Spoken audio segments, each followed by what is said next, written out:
Sejam bem-vindos a mais um estudo da Palavra de Deus. Iremos apresentar em 3 partes um maravilhoso estudo que tem como título 7 certezas sobre o arrebatamento do pastor, teólogo, escritor e conferencista Norbert Light.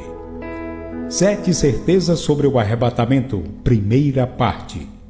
Não queremos, porém, irmãos, que sejais ignorantes com respeito aos que dormem, para não vos entristecerdes como os demais que não têm esperança. Pois se cremos que Jesus morreu e ressuscitou, assim também Deus, mediante Jesus, trará em sua companhia os que dormem. Ora, ainda vos declaramos por palavra do Senhor isto: nós, os vivos, os que ficarmos até a vinda do Senhor, de modo algum precederemos os que dormem. Porquanto o Senhor mesmo, dado a sua palavra de ordem, ouvida a voz do arcanjo e ressoada a trombeta de Deus, descerá dos céus, e os mortos em Cristo ressuscitarão primeiro. Depois, nós, os vivos, os que ficarmos, seremos arrebatados juntamente com eles entre nuvens para o encontro do Senhor nos ares, e assim estaremos para sempre com o Senhor. Consolai-vos, pois, uns aos outros com estas palavras. 1 Tessalonicenses, capítulo 4, versículos 13 a 18. Primeira certeza sobre o arrebatamento: os mortos não estão mortos. Pois se cremos que Jesus morreu e ressuscitou, assim também Deus, mediante Jesus, trará em sua companhia os que dormem. 1 Tessalonicenses, capítulo 4, versículo 14. Esta certeza consiste em 3 partes. No Novo Testamento, a ressurreição se refere principalmente ao corpo. O dormir dos crentes, ou a expressão os que dormem, dizem respeito aos corpos dos cristãos. Atos capítulo 13, versículos 36 e 37, Romanos capítulo 8, versículos 10 e 11, versículo 23, e 1 Coríntios capítulo 15, versículos 35 a 46. A Bíblia não ensina o sono da alma. Por exemplo, o homem rico e Lázaro, depois que morreram, estavam respectivamente no reino dos mortos, o Hades, e no paraíso, mas absolutamente conscientes, como lemos em Lucas capítulo 16, versículos 19 a 31. O corpo que deixamos por ocasião da morte dorme, mas o espírito do crente, sua personalidade, seu ser, sua consciência, encontra-se com Cristo a partir do momento da morte. O apóstolo Paulo estava totalmente convicto desta realidade, motivo por que escreveu: tendo o desejo de partir e estar com Cristo, o que é incomparavelmente melhor. Filipenses capítulo 1, versículo 23. Quando os saduceus discutiram com Jesus acerca da ressurreição dos mortos, ele lhes disse: e quanto à ressurreição dos mortos, não tendes lido o que Deus vos declarou? Êxodo capítulo 3, versículo 6. Eu sou o Deus de Abraão, o Deus de Isaque e o Deus de Jacó. Ele não é Deus de mortos, e sim de vivos, como lemos em Mateus capítulo 22, versículos 31 a 32. O Senhor Jesus disse: eu sou a ressurreição e a vida. Quem crê em mim, ainda que morra, viverá. E todo o que vive e crê em mim, não morrerá eternamente. João capítulo 11, versículos 25 e 26. Em João capítulo 8, versículo 51, ele também acentuou: se alguém guardar a minha palavra, não verá morte eternamente. Se bem que o corpo adormece, o espírito daquele que crê em Jesus continuará vivo. Em 2 Coríntios capítulo 5, versículo 8, está escrito que deixar o corpo significa ao mesmo tempo habitar com o Senhor. Em outras palavras, assim que deixamos o corpo, estamos com Cristo. Romanos capítulo 8, versículo 10 se refere a uma verdade espiritual que já aconteceu, mas por outro lado, essa verdade também se aplica ao futuro após a morte. Se, porém, Cristo está em vós, o corpo, na verdade, está morto por causa do pecado, mas o espírito é vida por causa da justiça. Em 1 Tessalonicenses capítulo 4, versículo 16, lemos acerca dos mortos em Cristo. Uma vez que Jesus ressuscitou e vive, também vivem todos os que dormiram nele. Espiritualmente, eles estão em Cristo e vivem com Cristo, pois a nossa pátria está nos céus. Filipenses capítulo 3, versículo 20. Fisicamente, eles serão ressuscitados.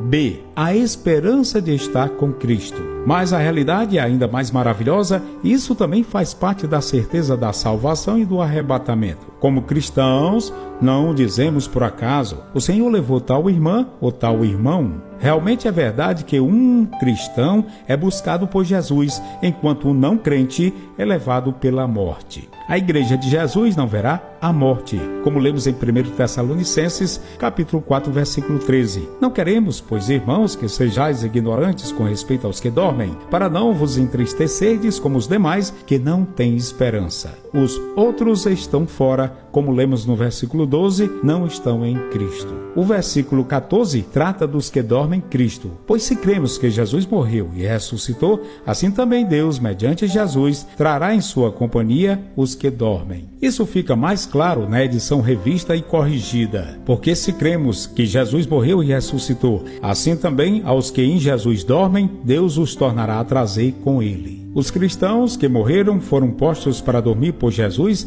assim como uma mãe ou um pai põe seus filhos para dormir à noite. Isso significa na prática, quando um crente morre, ele é buscado por Jesus, e assim não verá a morte. Estou convicto de que o Senhor está presente na morte de cada um de seus filhos para levá-los para junto de si. C. A garantia de que os mortos virão com Cristo.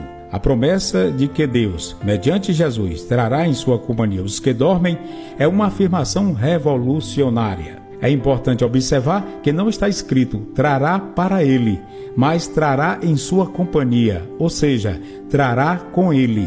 O próprio Senhor comunica aos apóstolos e assim a toda a igreja que os mortos em Cristo não serão prejudicados de modo algum, mas que até terão a primazia. Quando voltar, Jesus trará consigo os que morreram nele, pois eles já estão com ele. 1 Tessalonicenses capítulo 4, versículos 14 e 15.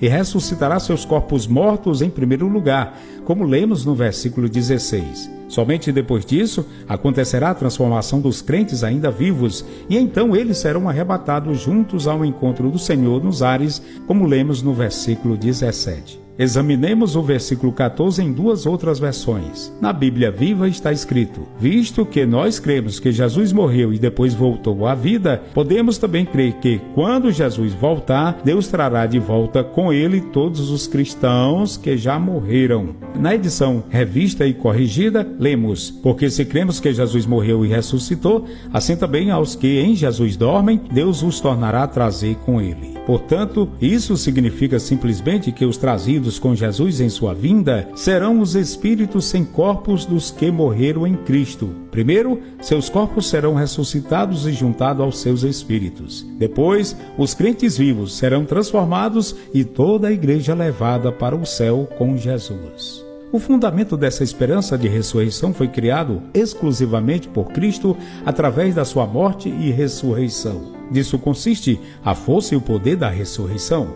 Agora, o que importa é se cremos na sua morte e ressurreição, como lemos no versículo 14. Certa vez, Jesus perguntou aos seus discípulos: quem dizeis que eu sou, ou credes? Mateus capítulo 16, versículo 15. Então Pedro deu a única resposta correta: tu és o Cristo, o Filho do Deus vivo. Na sua opinião, quem é Jesus para você? Segunda certeza sobre o arrebatamento: o Senhor voltará pessoalmente, porquanto o Senhor mesmo descerá dos céus. 1 Tessalonicenses capítulo 4, versículo 16. A ressurreição, ou o arrebatamento, será o momento em que o Senhor Jesus deixará seu trono no céu e virá pessoalmente ao encontro da sua igreja a fim de levá-la para a casa do Pai. Assim como o noivo vai ao encontro da noiva, o Salvador virá ao encontro dos que comprou pelo seu sangue e os conduzirá para a sua glória.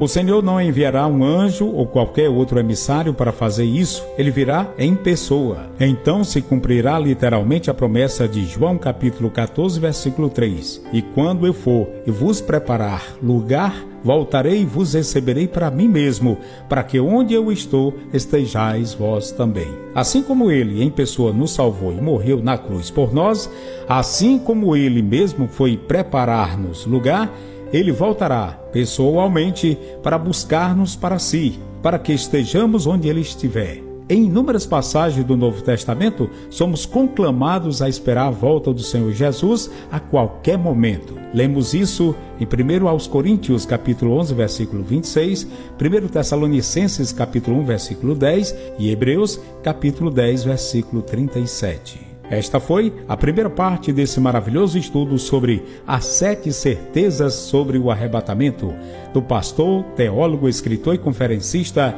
Norbert Light. Aguardamos vocês em nossa segunda parte. Um abraço a todos, graça e paz com Cristo.